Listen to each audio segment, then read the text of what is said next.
আজকে আমি কিছু ফলই মাছ নিয়েছি রান্না করার জন্য। এই মাছটা শরীরের জন্য খুবই উপকারী একটি মাছ।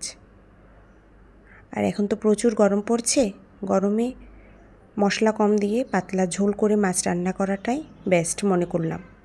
তাই মাছটা কেটে কুটে পরিষ্কার করে ভাজতে বসিয়ে দিয়েছি। ভাজা হয়ে গেলে কড়াইয়ে সরিষার তেল দিয়ে পেঁয়াজ কুচি, কাঁচামরিচ দিয়ে দিলাম।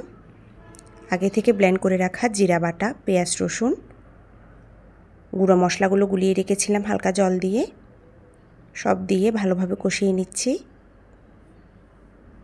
কষানো হয়ে গেলে টমেটো দিয়ে দিলাম, পরিমাণ মতো জল দিয়ে দিচ্ছি।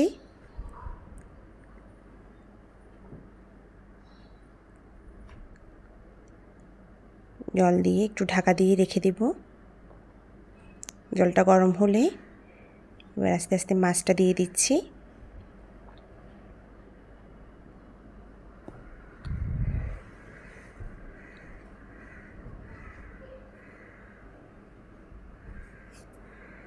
আর মাছের তরকারিটা হয়ে এসেছে, উপর থেকে আমি ধনেপাতা ছিটিয়ে দিলাম।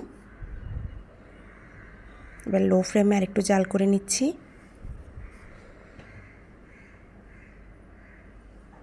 তরকারিটা হয়ে এসেছে আমার ফলই মাছের পাতলা ঝোল।